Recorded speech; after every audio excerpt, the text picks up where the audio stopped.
So do you have in Cyprus, do you have socialized medicine where everybody gets it, or do you have private doctors and public, maybe, like, is there any kind of welfare system or assistance? Yeah, they just started it this year where you can have, you register in one service and you can get free medicine anywhere you go. But you have to be European or Cypriot. It's not for everyone.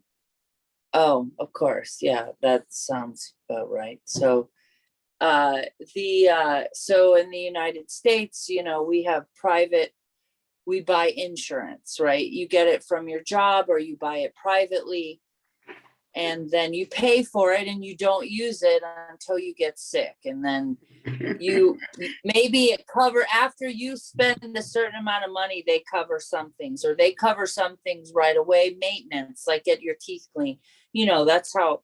And then some things they don't cover, and depending on how much you pay every month, you have a better insurance, I guess. I don't know. And but then there are people who don't have work, they don't work for whatever reason, or they're children of people who have limited income or no income, and they get, and people get, we call it welfare here, or assistance, and public aid. There's different words for it. Most people know it as welfare. So the second therapist that I went to, the first time I went to a therapist, I was young. I was probably 20, and I might have been 21. And then I went again when I was, I guess I was over 40, and I went to another therapist. They had an institute through a university here called Northwestern. It's a good university, and they had a family institute. And so I was looking for a therapist, and my boss at the time was like, I take my son around the corner and to this institute this clinic. And I wanted a special therapist because I was looking for, I didn't have a car at the time. My friends had therapists in suburbs, and all of a sudden I was like, and then when I found out it was around the corner from work and I knew I could get there, I was like, I'm going there. So, ultimately it came down to, it had to be close, because I won't go, it's not fun to go to therapy. So, but it turned out I did an intake. So they asked you questions, and then they placed me with a therapist based on my answers. And it turned out that the therapy was trauma therapy. And so the trauma therapy was talking. So they might say, how are you today? Or they might just sit, different therapists. I don't know. I haven't been to all of them, but, and then I might come in with something that I wanted to talk about, or being upset. And then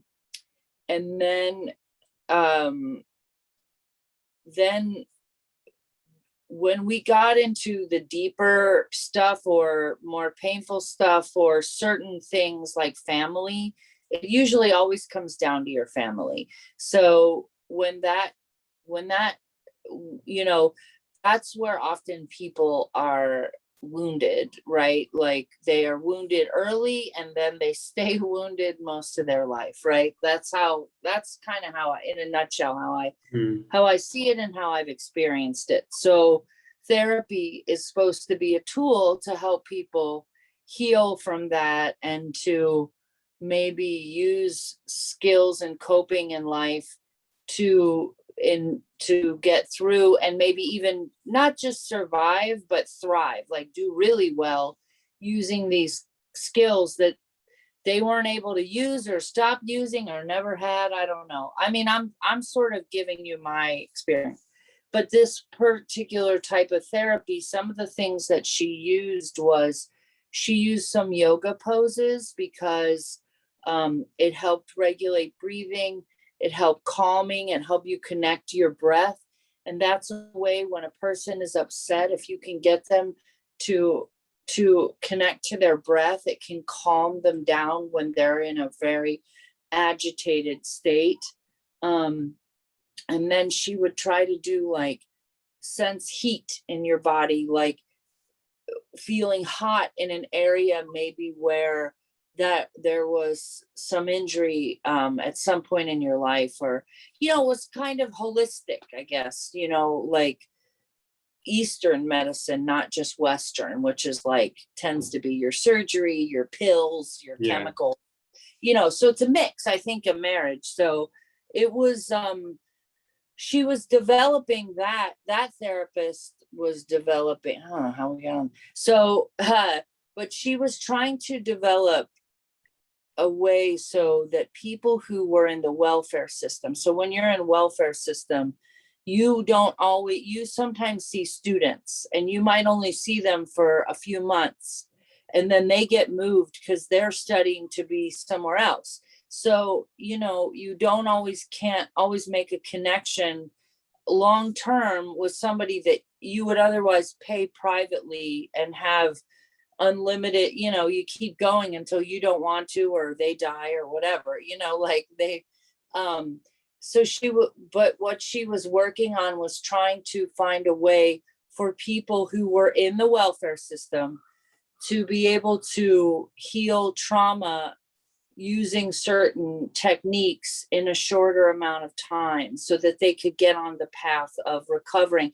And these are people a lot of times who, because they're in very extreme circumstances, which you are familiar with, there's like war, there's violence, there's oppression, there's just poverty, abuse of all kinds, so that was my other kind of therapy that I've done. But there's always been an element of talking. And yeah, It's really crazy for me how when something happened, it damaged the brain. Like and it's also good when you know and realize that your brain was damaged and that wasn't all right to happen to you. I feel that's part of knowing who you are, and it's also a good way to start to change and, as you said, to thrive. But what I want to ask you is, how about when someone master who they are and know themselves? They know, okay, I've been through trauma, I'm like this, and figure out how to live, and they become like doctor for themselves. Do you think that could be achieved without therapy and just by knowing who you are, what you like, what works for you? Well, for one, I'm not a therapist, so I couldn't answer from a professional's point of view. I think to some extent, to have that information about yourself, yes. But I don't know, everyone I've ever met at some point could probably use an outside perspective, like, because it's someone who's impartial, like they're not emotionally invested in your mood. Hopefully a therapist does not, if somebody goes to see a doctor of any sort or any kind of health healing practitioner, they will ideally want the best for someone in a general way. But if they don't know you and they say, hey, we think you should take this medicine because you have this illness, and you say, thank you for the information, and you go on your way, they don't have an investment. But if you're willing to sit there and draw upon their professional opinion, I think everyone probably in their life could benefit from some outside semi-impartial counsel. I just don't think people are islands. And I think that I do believe, and this is based on my own experience, I do think we need community. But I also think sometimes if we've had a bad experience with authority, whether that authority was right to be an authority or not. I think sometimes people don't want to let someone in because somebody has already forced their way into that person's life, that they're done with that, So I think it's great if a person knows themselves. I think a person is great if they know, but I don't know that always knowledge is always it knowledge needs to be connected to emotion and probably spirituality too. It's like a combination. Yeah. That's what I think. Yeah. You I 100% agree with you. And even people like become traumatized from it. It's like, it's crazy. But when I ask you, I didn't mean that people should not go to therapists. I think also part of knowing yourself, it's also good to go to professional people, and they will help you when you find the right people. But for me, the end line is to become the master of yourself and to become the driver. Yes, maybe now I cannot drive a car, so I will go to someone to teach me how to start the engine, how to slow down. But at the end, you have to master yourself, because also you are the one who are with yourself 24/7, not the therapist. So you need even to know yourself more. And that's what I try to do in my life. I feel that I try to figure out also, everyone is different. For example, some people like to smoke, but some people, it doesn't work for them. This is part of figuring who you are. Also, some people, they're like, it's bad, it's good. I think that you should know what works for you, not Yeah. adopt some ideas and think that it's good for everyone or bad for everyone. Also, you need to figure out what's the best routine that works for you. Like when you wake up, are you the kind of person who likes to drink a cup of coffee and relax to start the day? Or are you someone who is like, gets better mood when you crash the day and start by workout? Or there is nothing that's good or bad. It's just, I feel that many people spend all their life inside the body that they are in, and they didn't figure out what works for them. They just keep complaining, adopting ideas, thinking that this is right or this is wrong, and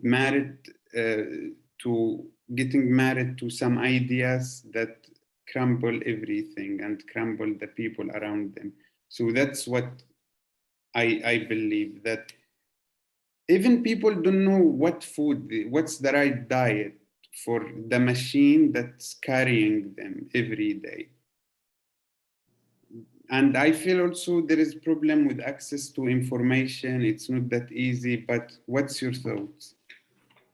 I think what you say makes a lot of sense. I think I agree, and I feel like in a way, maybe that's why when I heard your comedy, like I was like, I get that juxtaposition of where you came from and where you are now, and like you are finding out what works for you, and you bring a lot of humor to some things that are either maybe a little risque or shocking for some people, but also other things that are like tough, right? They're tough to hear about that a person went through. And I relate with that. And I do think it is about to thine own self be true, right? And I feel like, yes, it is. I wish everyone was able to know as much about themselves and what works for them as they could. I think I also think that if a person is fortunate enough to have a period of time in their life and to have some space where they can figure that out, they're very fortunate. And there are a lot of people who are live in a prison of their own mind, really, in a way. Like, like you said, they have these ideas. People are, if they're uncomfortable, I know for myself, like, there's things that I, don't like, didn't like, or don't, but, and then I find something that kind of helps me endure it. And then I don't want to let that go because I'm afraid you'll take away this small thing that makes me feel better, when really what I should be doing is reaching inside of myself and figuring out, how can I get out of this thing? And this does not work for me, and I want out entirely. And that's really scary for a lot of people. And but yeah, no, ultimately I do think you're right. I have to be the good driver. I have to pay. I just think there's a lot of different ways to do it. And as you age too, people age if they're able to age. um, I mean, if you, yeah, like you're that, it's still, your tastes change. What worked for you when you were young may not work for you when you're older. And so, yeah. And sometimes some things all the way through your life, but I think it starts with things that seem maybe simple or unimportant, like you said, like what you do in the morning, right? Like, do you have a cup of like coffee or tea, or do you, like, for me, I get up and I write, and I have a cup of coffee and I do some personal writing, not joke writing. I would like to work in some creative writing, joke writing or something. Right now I have a job that I not crazy about, and a day job, and so I have a limited amount of time. But one of the things that I started doing was writing in the morning, and it is the thing that I think, as a writer, which I would say as a comic, even though I write a lot on stage, I'm a writer, and I needed to be writing in the morning. I needed that discipline. I only started doing it because I started doing The Artist's Way, which is a book I went through with a couple of other women that are artists. We started out 6 of us, 2 guys and 4 women, and the guys dropped off, but the women kept going. And that's how groups are sometimes. But and I exercise too. If I don't exercise in the morning, I'm not likely to do it another time. And when I started I was exercising and I will meditate and I will say some prayers. And then that I should start with that first, but I started doing the writing, and then I'm like, did you say your prayers? They're not big or long or, super. Sometimes they're real fast, like, like quick, get out, but so I try to do it. I don't think God, as I understand God, is going to strike me down because I didn't say my prayer. But there is that part of me that's like, I don't think that the striking down comes from above. I think the striking down comes from here. And I just want to stay connected to something, bigger and more powerful, yet mysterious, and sometimes seemingly silent. But that's what meditation also, I do a little bit. I'd like to do more of that, but right now I'm working early, so I have to meditate in the car, like, sort of, not with the eyes closed. That didn't work. That doesn't work. I think it's more dangerous to drive and close your eyes and be full meditation. Yeah, exactly. But there are things I listen to, music, or sometimes I don't have anything on in the car and I just drive to work. And I can sit more still. When I was younger, I don't think I could have stood it. But I didn't drive I didn't own. I just got a car last summer for the first time ever. So, do you drive? Yeah, I so in Yemen there is no driving license or any regulations. Like here, I bought a car, and I was surprised. Like MOT, insurance, road tax, check every 2 years. uh, insurance for me, insurance for the car. I don't know what the hell is going on. I had to pay fine for everyone because I Yeah. keep forgetting them. I'm like, I come from the 18th century and I'm just catching up, but they are like, you have to pay. So it's, Yeah. and also, Chicago's just like that, Muaadh. Chicago's the same way. You're like the land of the free, and it costs you $75, here, and $100 every year. And it's like, yeah, I get it.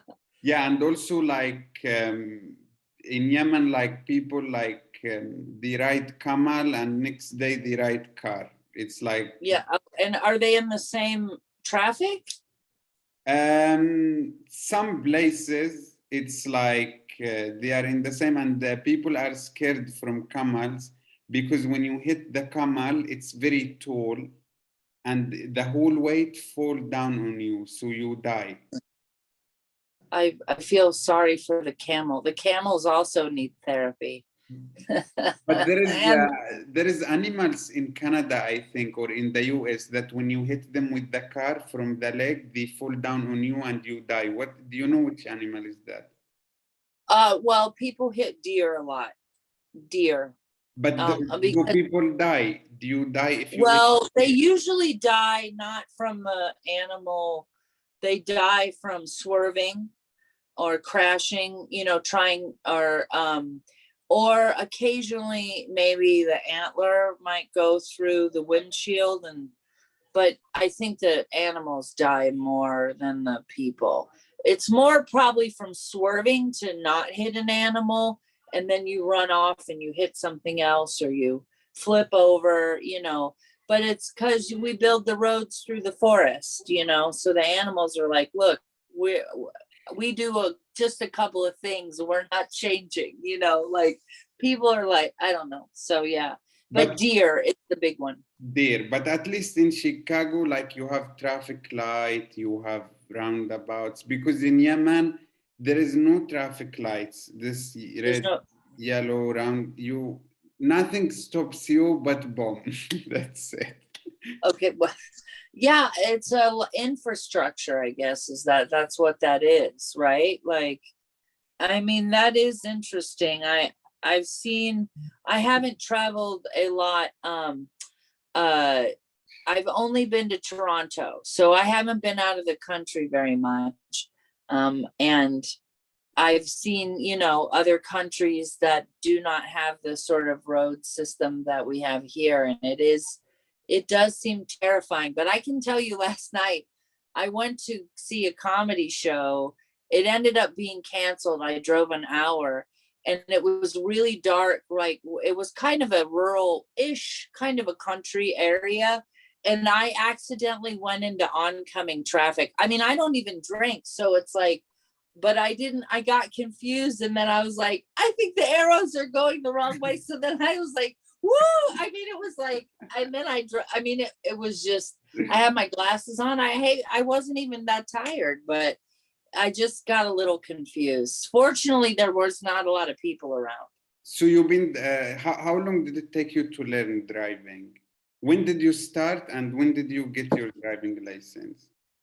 Well, you're supposed to, in the United States, usually they teach you in high school. Like you get a learner's permit when you're like I guess 15, and they show you classes about road safety.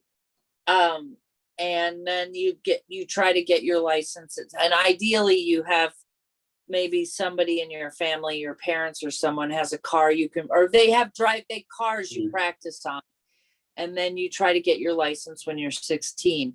I did not do that. I was too afraid. At the time, I was not in a good mental space or emotional. I was not in good shape in the world. And so I didn't learn to drive. So then my mother paid for me to have driving lessons when I was 19 or 20. So then I had a private instructor, and that's how I learned.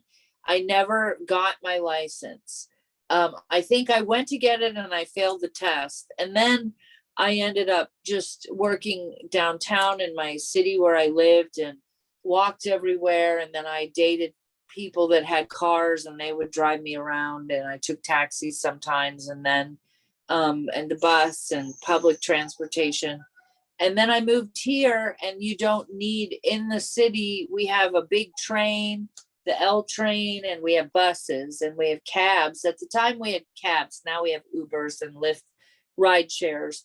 But so I finally got my license in my 30s. Like I went again and took the test and got my license because I became a nanny to a little boy, and I had to, they bought a car, like just a modest car, and I got a license so that I could take him to school when he started a little kindergarten school and just drive there. And so I had my license. And then last summer I had been wanting to tour. I was doing stand-up, and I'm like, I want to tour. I want to go out on the road and go to different cities and do people's comedy shows.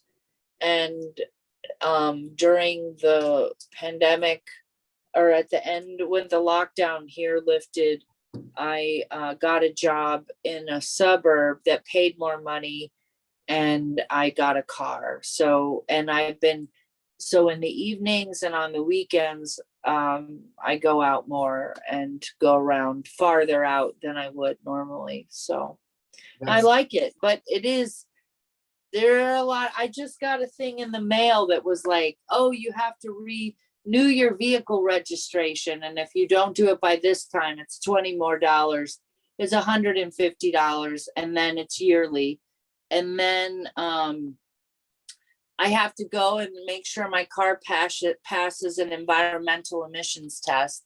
So I don't know where that, I just remember hearing other people. And then you have, like, in the neighborhoods, you have zones parking so that the people who don't have houses with garages can park on the street, and not everyone, tourists or people going to, don't live near there can't take up all the spaces. And then it's like certain things. And then if you get a ticket for that, and then speeding camera, it's like, it's great. But also then we have toll roads. So you're driving, like I drove to Indiana yesterday, and I went through like 2 or 3 toll roads. One toll might be 20 cents, another one might be $3. Like, so you buy a pass, some sort of electronic thing that reads when you go through these toll booths. But yeah, so it's like you are free and independent, but it'll cost you, but it's worth it. It's worth it. It's fine. I used to spend money taking cabs, so it is funny though. You know why I'm laughing? Because in Yemen, nobody have driving license in the country. But when you leave Yemen, you can get international driving license fake. There is only fake. If you ask for real from Yemen, they don't have real, because like they don't have cars, they don't have anywhere. So you basically pay the embassy around like $200 to $300. You send them your photo, and they give you driving license stamped from the embassy. They don't check you, nothing. And that's why with Yemeni international driving license, it's not, you cannot drive now, most of the world. Like Canada, they tell you have Yemeni international driving license, it's like you have nothing. You have like Kamal driving license. But it's like if you have German international driving license or American, it's more valid than the Yemeni one, because I feel like they figure it out with years. And anyway, so when I left Yemen, we first went to Malaysia. Malaysia, Malaysia. Malaysia, yeah. Yes. Is it Malaysia? Okay, we pronounce, yes. I've never been there, but yes. And I got the fake, for sure, driving license. I was like 16 or 17, and I started driving there in the highways, sometimes I just feel how responsible is my dad and mom. Thanks God I didn't die. Like God was involved and growing up in Yemen. Like anyway, so it's funny because in Malaysia they have this when you drive in the highway, there is one lane for the one that has machine on the car. It open with wireless, and the Okay. second lane with card use. And Oh yeah. if you don't have card or wireless, you go to the other lane where there is a real person. So Yeah. That's I used to fuck up all the time and go on the lane where it's wireless. Fuck. And all people get angry because everyone has to wait. holding them up and they're like, do they have horns or they Yeah, and just, I thought you were gonna say I went to the wrong lane and then they kill you. no, that was not in Yemen. And one time I went to the wrong lane, Oh, and Malaysia, that's right. yeah, in Yemen we don't even have lanes. And it's funny that one time I was with my dad. This is my dad. It's like I'm hanging with 16 years old child. I went to the wrong lane, and he's like, drive fast, fast after the car in front of you. It's like when the car in front of me go, He wanted you to just push through. we just Oh my, jumped under that one and we put our hats down. oh my God. That is really funny. That's why Yeah. it's funny with my dad because my dad he only cares about things with God, but like fake driving license, it's okay. But if I have a girlfriend that I love here and this he will kill me. So that's what I was telling you, adopting some ideas people live Yeah. in their mind. Back to knowing who we are. So I studied the university for 4 years.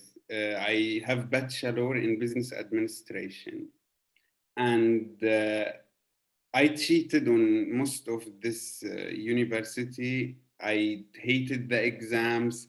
I hated like my assignments, presentations. It was nightmare.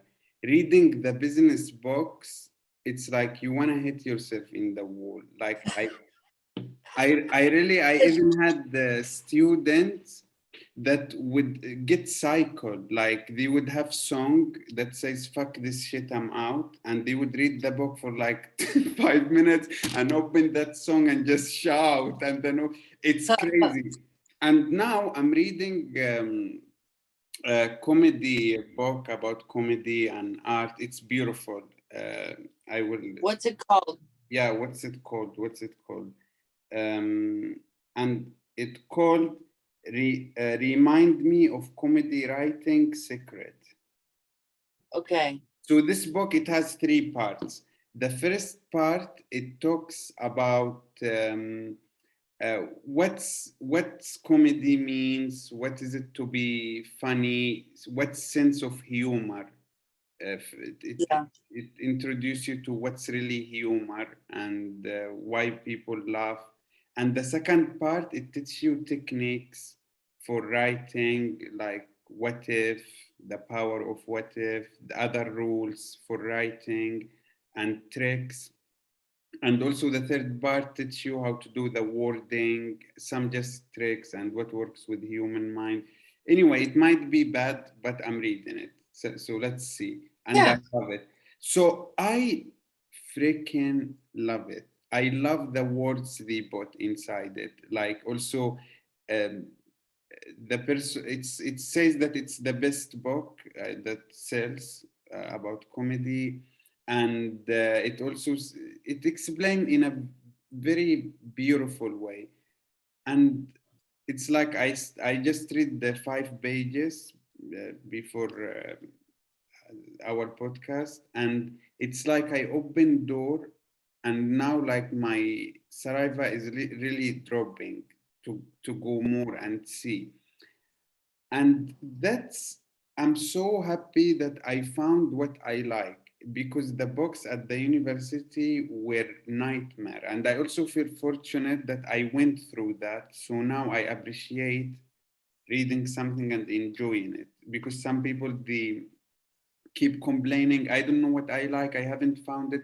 Keep going, read what's in front of you, keep like going, and then you will find something you like. So I just love it, this book. Yeah. There's a, I did this. So, this guy who used to do the computers at my old job, the last place I worked at this place for 11 years. And, he did our computers. When I was doing comedy, he would always tell me jokes. These are not jokes he made up, they're jokes he heard, street jokes, that are very, a lot of people tell. But he always liked to tell me a joke, and he knew I was a comic. So he had a Christmas party for his company. It was a small, he didn't have a large company, does not have a large company. He invited me to do the entertainment. He paid me, hired me. And he also had a woman who, he she came and talked about success. She did a talk to his employees about success. And she writes new age books, maybe about, like, I don't know about what, but she had just recently published a book with one of the largest new age book publishers. So, a mark of success. And one of the things that she said that I remember, she said, pay attention to what fills you with dread and what fills you with energy. And that's what you're describing is like, you went and tried to study business and it felt like a torture, and that's dread. And then you read this book on comedy and you can't get enough, right? Like, and to me, like, that's, I mean, I get that. Like, and people think that it doesn't matter. I think, no, that's not true. There are some people who maybe have lived in a way where they've been oppressed in some way. Either the whole society is oppressive, or their household is oppressive, or they found themselves in a circumstances where they were not allowed to know themselves. And so I think people they don't think that what they really like and are good at is important. And in society, some societies do not value what might be a person's skill set. They could be a fucking genius at something, and they live in a part of the world where that is not just unimportant, it is forbidden. And, to me, that's the fault of the society. It's not the fault of that person, and it's not an accident. And my belief in, I know you talk about your father's views of God, and then you're an atheist right now, or an atheist. I'm not going to say right now. It's not, I'm not, no judgment. My experience of God is that God gives everybody what God, gives us a skill. If you believe that people originate from that, and that's the skill, the thing that I like and that I'm good at is what I'm meant to do. Will I be able to always make my entire living from it? No, maybe not. But I should be doing it at least at the level of a hobby, like, and regularly. And then, and that's, I think, where I'm at with comedy is like, it's like now a second job, I would say, although it takes my attention and it definitely takes away from my performance at my day job. But, that is my work, to step in fully into this other, or to more into a way of life that allows me to do more comedy. Right now I'm just tired, but but it's taken me a long time, and I think the problem is sometimes too, like, I don't know you that well, but you strike me from what I met is that, and I think this is being a comedian, you've seen an absurdity in maybe the limitations of the place you grew up in. That's a nice way of putting it. But, like, you see how absurd sometimes a person's belief system is, and the misery that it causes them here on earth. Like, I get it. Like, but I think that there are sometimes, like you talked about, when people are under that stressor and their brain gets damaged, or their emotions and their psyche gets damaged, they can't tell what they like. Like, they are so turned inside out that they are so disconnected from what is truly for them and of them, and who they are. That's heartbreaking. And people can come out of that, but it takes, I don't know how people get to a place where they were that way. I don't know how they would get there. Different people have different moments of liberation where they're able to get to a place where they're able to know themselves, or to begin to have that relationship. It is the most, I think our relationships with ourselves is the most important relationship, because it also affects our relationship with others. And I think there's times where we have to let go of what we like and what's comfortable, because we need to connect to the community and the greater good. And sometimes it doesn't matter. There's the law of nature and the law of man, and man better align with nature, because I don't think nature's going to change. Like, I mean, men can alter it, but ultimately what'll happen is we'll have an earthquake and our city will be destroyed. Okay, that got kind of dystopian, but you know what I mean? It's like, I mean, and there's nature in the way we are. There's things that we should be doing and being and experiencing.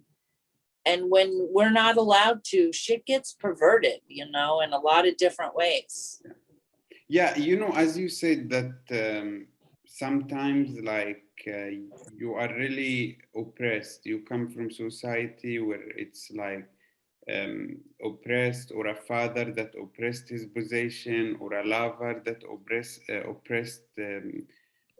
his or her possession. I would say mostly 99.9% is his. This, and but the more interesting thing is that when you overcome these things, you own it.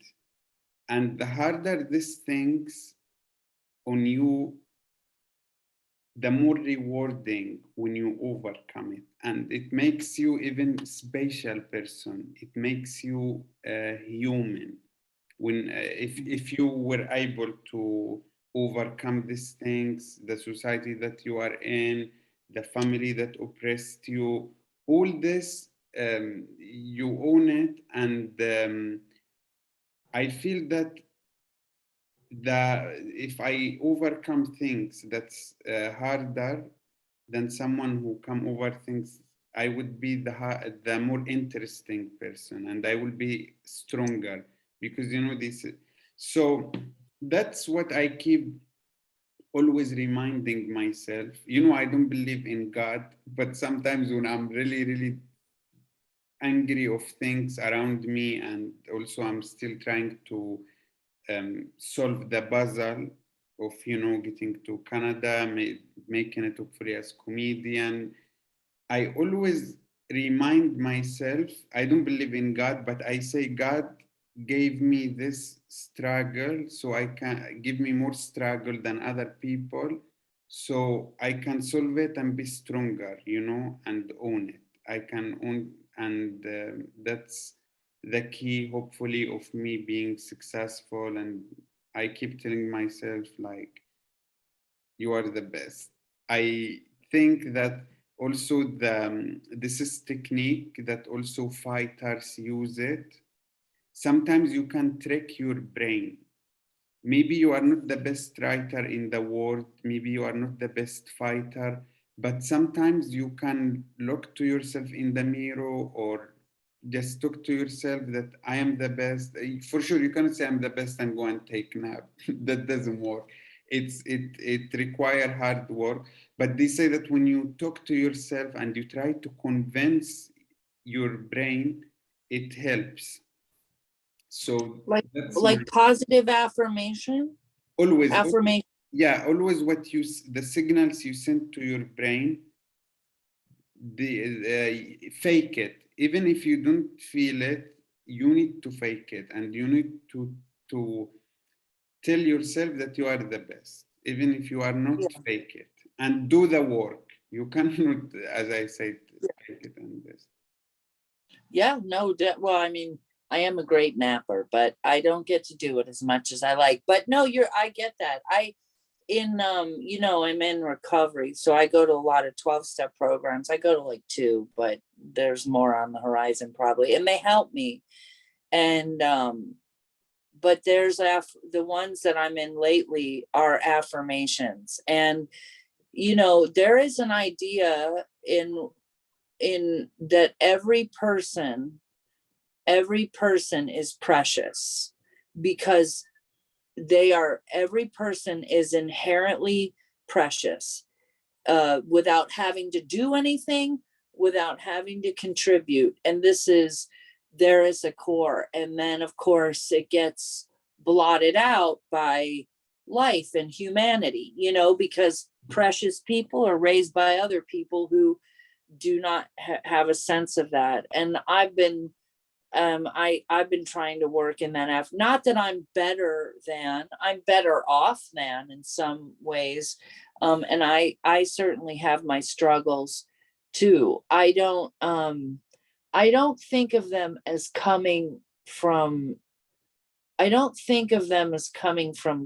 I think of them as coming from my parents. But that's a complicated, and not intentionally. My parents are human. They have their deficiencies and they have their positives, but in our families, so, but I think sometimes our perceptions of whatever, if there is something greater, our perceptions of that greater power is often looks like our parents. And my experience is that they're very different, and I am different, but then again, there is a fundamental idea of something, I think, connecting everyone that's good and powerful. And I don't know if I'm making sense, but I'm learning too. I'll be discovering this till the day that I die.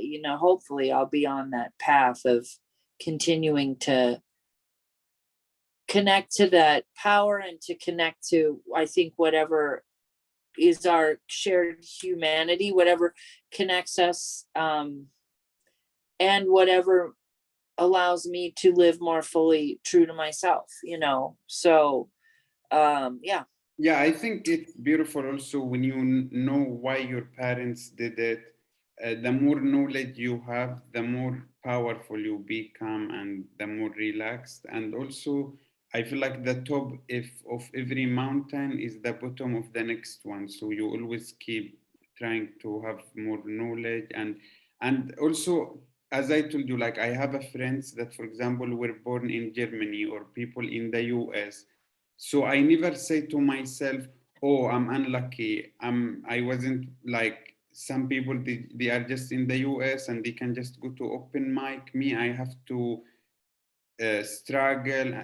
I say to myself, maybe I have this difficulty. So when I solve it, I can be stronger and more unique and than anyone, and that's what will make me the best. And I could just program my brain with positivity, and Yeah. even if doesn't even if it's doesn't make sense, that's what feels better, so I will just go for it. and keep positive.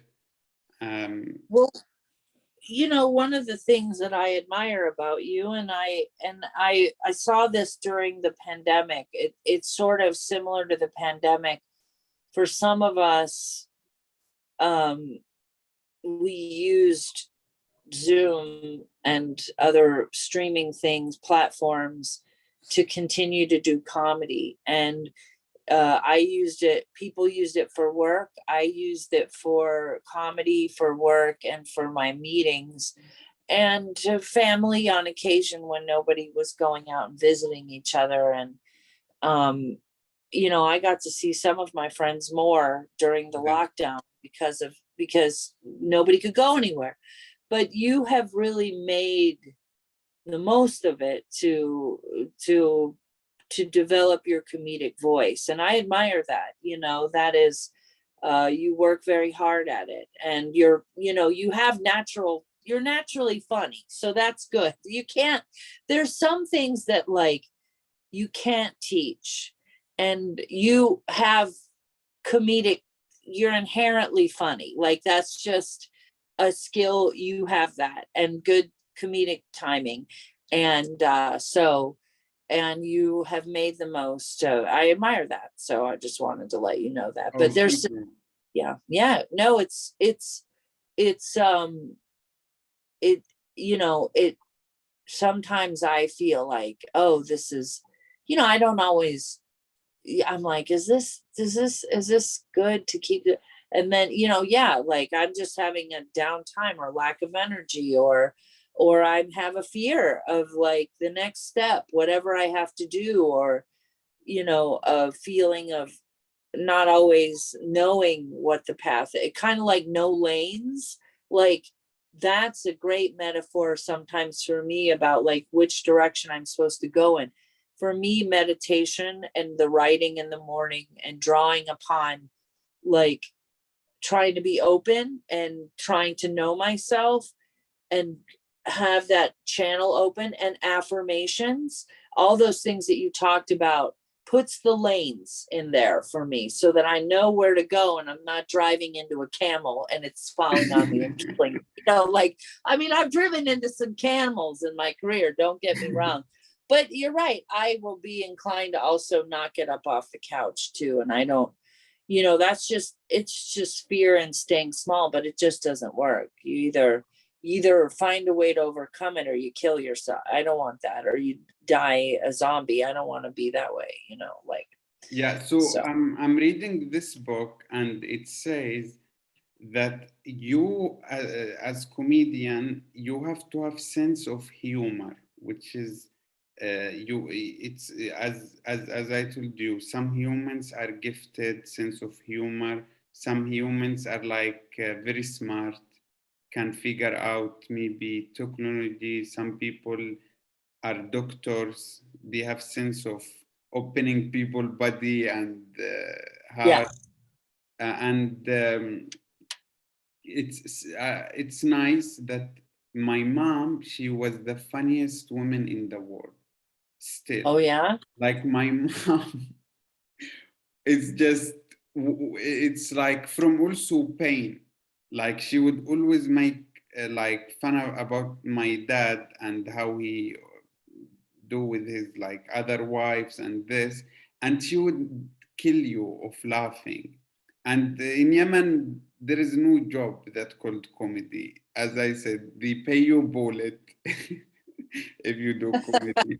And my dad is a very good public speaker. He is very skilled on making people cry and listen and take their attention. That's even how he got my mom. My grandfather is very wealthy person, and he likes how my dad is religious speaker, and he's like, I'm gonna bless my daughter and give it to this man. And they thought that good kids will come, and now they are very disappointed of me. Like, my grandfather is like, if I like he's also so angry at me because he even, like, I gave my daughter for this man for free. I wanted to bless and have grandkids that's bless. But in his opinion, now I'm like infidels. He's like, I could. So and also they say that comedy is in a way like science. Like also you have to be so smart. You have to find, because some people they've been doing comedy for too many years, but I feel that they are not working smart. Like I see people go to the gym maybe for 10 years, but they are taking maybe the wrong diet. They don't know how to eat right. Or maybe the workout that they do in the gym, they do the wrong technique. So time means nothing for me. And I feel that some comedians they write all their jokes. They say that some comedians they don't even write their jokes. Is this true? Yeah, well, I mean, I would say at the level of a beginner, most people write their own jokes. There are some people who might steal jokes, but I mean, but I think when you get to the level of, Kevin Hart, do you Yes. know who he? Kevin Hart has a lot of joke writers. He hires them. But comedians, like professional comedians, have been paying comics who are not famous to write jokes for them. Yeah, and they'll buy them, they'll pay them, or pay you for your jokes. Yeah. So that is a way that comedians make money. I've never sold a joke. I've been talking with another comic, and we were like usually on the same level, and I might tag their joke and give it to them. They might tag or offer me an idea, and I ask if I can have it. But yeah, there are people who don't write their own material. If they always did it, I don't know about that. I would think, I don't know. I wouldn't want to try to be, I don't know if any comic started out never having written their own material. But what I'm trying to tell you is that, in my opinion, the difference between a professional comic and someone who is still not making money out of it, for example, didn't sell his sense. I feel that professional comic figure out ways that we still don't know about them in their writing, in the way, like, I feel that I don't know, that I'm still trying to figure it out too, and that's why I'm talking to you. But now I feel that reading books, um, it's weird. How do you think someone can figure comedy out? How to Well, figure I it I out? I think, again, I'm not a full-time working comic, right? But what I will share my experience and what I see. Um, I think one of the things that people do, you have to come up with some material and stick to it and try to and do it over and over, like till you get it edited down to and then you have to fill up the time with as many jokes as possible. So depending on, yeah, but I think one of the things that you have to do is you have to get in front of an audience, a live audience. And then you have to submit your clip, or you go perform somewhere where somebody who owns a space where they put on comedy shows sees you, and they book you on shows. That's the way to do it live. Now we have TikTok and Instagram. I mean, there's ways that people also can monetize their work and get other kinds of work, um, by having a following on social media. I'm not that familiar with it, but there is a couple of guys I know who have like over 1 million followers on TikTok, and they earn an income stream somehow. They get picked up for maybe other work, ads, they get on shows. I'm not sure all of what they're doing. So, but there's a lot of different, there are more avenues to be discovered. So, but I think you have to get in front of a live audience somehow. You have to get in front of an audience. And whether it's virtual, and if you're fortunate enough, even here in the United States, some people have to drive a long time to find an open mic. They're not in the city of Chicago. There's a lot of open mics every night, but in Tip City, Ohio, there's not, so you got to drive to Cincinnati an hour, whatever. So is that answering your question? No, I think what I'm trying is, so for example, there is no certification for a professional comedian. Like you could get certification as doctor and you can go and find a job right. but until now there is nobody that can give you certification. And then so I feel that comedy is something that you figure it out. It's an art. You figure it out. And you have to also be good sales to sell what you figured out. And it's that's what I'm trying to ask you is how nobody still knows, even like nobody can tell you how you can figure it out. So what I think is that it's hard work. You have to put in the hours. There is no shortcut. And you need to do that hours smart. You need to be so conscious. You need to feel. You need to use your instincts to find out what works for you, how to invest your time. That's how I feel. I know I'm with you on that. I can tell you that I am a person that I can sit here and listen to you say work smarter. When people have said that to me in the past, it's usually during my day jobs that I'm not good at. And I'm like, why am I? That's my own path, my own struggle. I acknowledge it. But I'm like, I hate that when they say, I'm like, I don't know what that means. You know what I mean? And the thing is like, I just think I get a panic, like I'm not working smarter. And then I shut down. So part of my work is like clearing out whatever that fear is but I can hear you say it and go, today I can think, you know what, that's something I can meditate on. Or I can write about it and I can breathe into it and be like, yeah, what is smarter for me? I think by doing it and by doing a lot of stuff or wasting time, but staying kind of clear, goes, oh, you know what? That was not a good use of my time. Like sometimes you have to waste time to know or make an error to know that isn't the right way. Like, is it worth driving a lot and spending money on gas and tolls to go to this club where but I could be seen by a booker, and then if they like me, they're gonna give me paid work. I'm gonna be a host, an opener, a feature. Then if I keep going there, I'm gonna be a headliner. Is that where I want to work? Or do I want to produce my own work? Is that the best use of my time?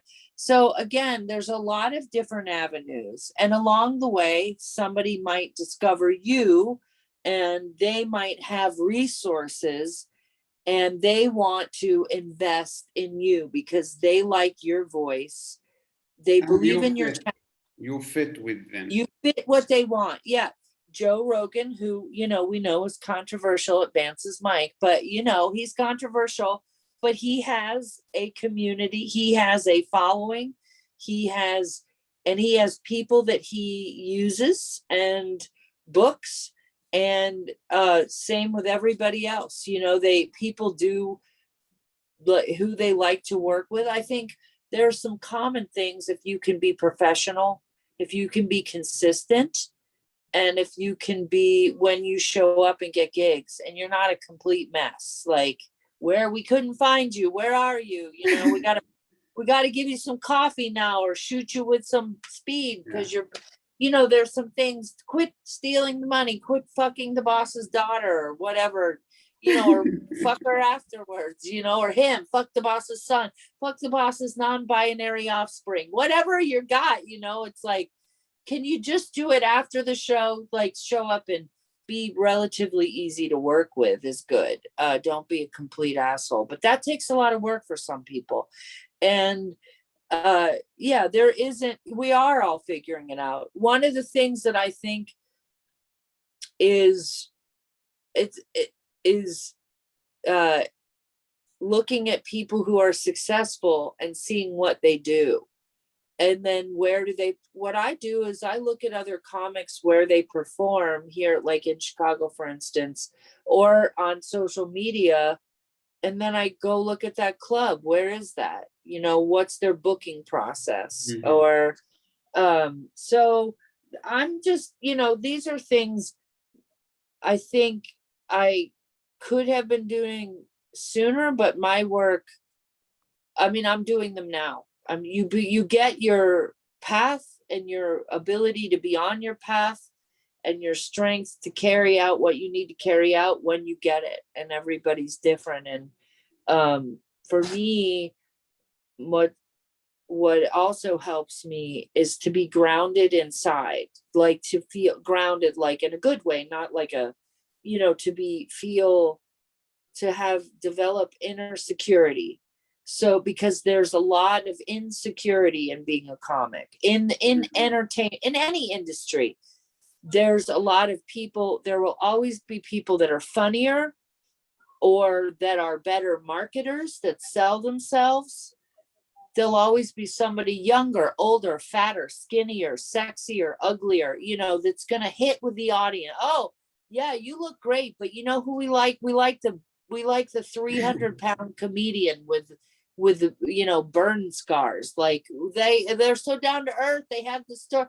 You're like, great, or like, we like the person with the guitar. I don't play the fucking guitar. I gotta be okay with myself no matter what, right? And so to me, that's the most important. That's where the best starting off.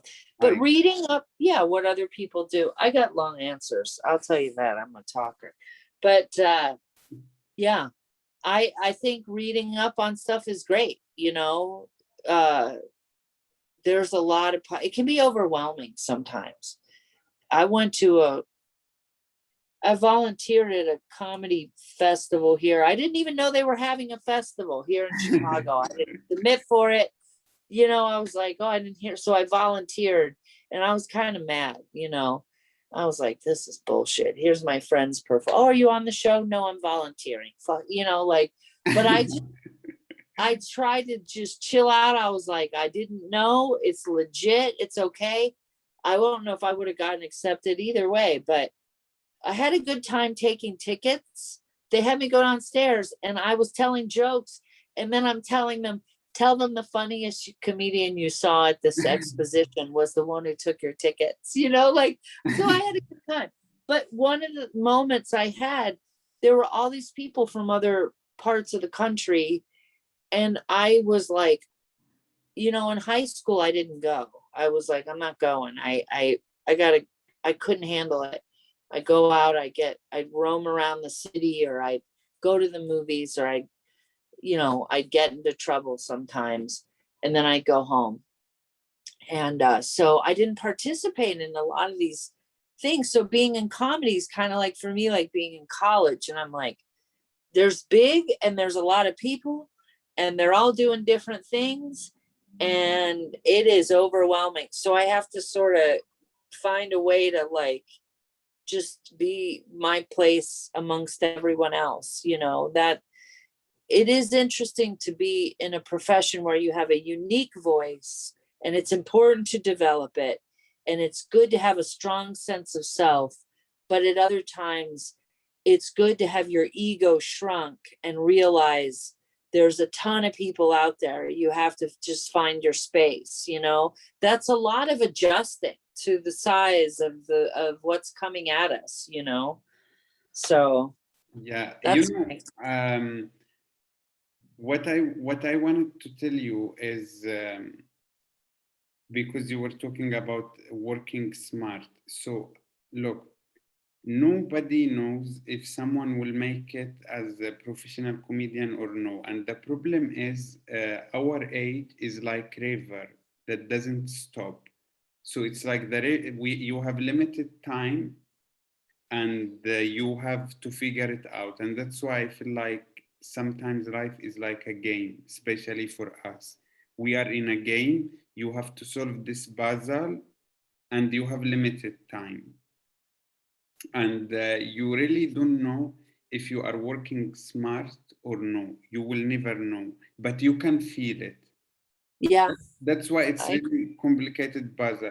But I feel that the best, there is nothing guarantee, but the best you can do is to be so conscious about your life, not just when you write comedy. Since the moment you wake up until you sleep, how many hours you sleep, how healthy you are, who do you associate yourself with, and also, as you said, life is unfair. We have unfair bodies, we have unfair voices, unfair sense of humor, and it's puzzle to solve. But I try to be so conscious, as I told you, like the people I hang out with, where I put myself, where I put every second of my day. I feel that's all what you can do is to be more like, to be like a monster, to be like savage with your life, with your seconds, how you spend it, what you do. That's all what you can do in order to get luckier. And yeah, you might solve it, you might not, but I feel that you need to be an alien. You need to be more Oh, an onion. dangerous than everyone. You need to be what? An Like onion? alien, how to call it? An alien. Oh, Alien, I thought dangerous. a stinky vegetable that no onions give a lot of flavor to everything. Yeah, an alien. Oh, What do you mean an alien? Like you drop down and you like, infiltrate? no, I mean, like, you need to be so dangerous. Like, it's a game, it's a puzzle, and you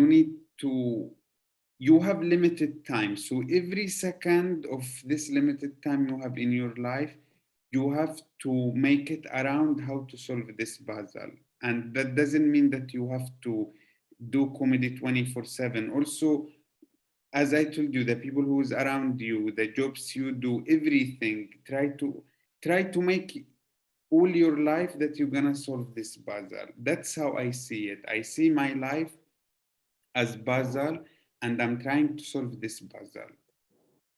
I'm the same. I'm the same. I think I relate with you in that way.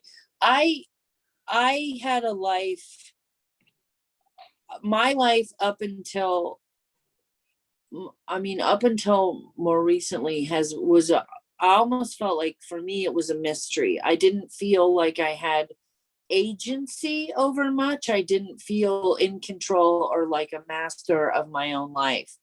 Um I did not feel like I knew what was going on, and I was a person who felt like what I was good at and what was important to me, or what I was good at was important.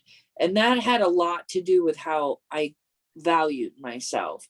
And so now I do try to solve that puzzle, as you say, or discover the mystery of myself and get to the source of, because that's wrong information, not just for me, for anyone, but I'm talking about myself.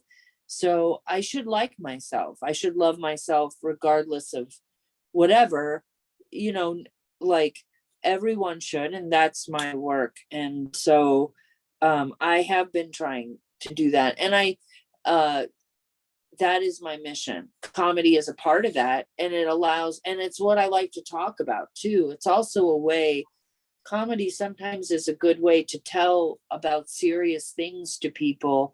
They say there's I know you don't eat sugar, but I know you eat oranges.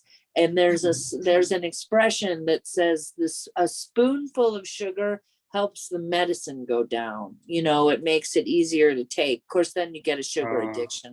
That's a whole other thing. But um, so that's what comedy does serve a purpose to like help people. it helps them through life, you know, and sometimes you actually can impart real information, you know, not just, you know, whatever we do, whatever silly thing we might talk about. Yeah. So I try to do that too, you know, is I think it's good to take breaks from comedy too, because you have to have time away so that you have a life to joke about, unless you write so absurdly that you never talk about anything personal. But my humor is personal. Your style is personal too. I don't think I can, there are mics where you can improvise and you can step into another character, and that's really fun. But it's me doing another character who talks about themselves. So just like me, but I might be, you know, I don't know if that makes sense, but It does. It does. I think also for me, what I think is that when you are trying to do comedy, it's like, first of all, you try to say everything, you throw everything to people, and then you try to feel what's funny. And then you be second step, after you now have an idea what's funny because you already say too many things, and you start to figure out what people laugh for. And I think the third step, which is the top, is when you are able to change ideas and things you just want to make them funny to funny, and you play as you want. And as I said, I think that also our brain is the strong machine to figure out this puzzle. And I feel that our brains is so strong and can figure out anything. It's just we have to know how to use it and how to figure it out. And as I told you, it's we have limited time. And but yeah, that's how I view life, and that's also my philosophy. So yeah. yeah. I don't know. I'm hungry. Are you hungry? Something. You I gotta feed the machine. Yeah. The now it's like it's gonna switch off soon. Okay, okay. Laura, as I told you at the beginning of this podcast, I really like feel that you are so appealing, and I Thank also, you. I also feel so fortunate like that I have the chance to talk to you and also look at you for this time. So I really feel so fortunate, and I want to thank you so much for giving me the opportunity. You are so You're welcome. enjoyable to talk to and look at you.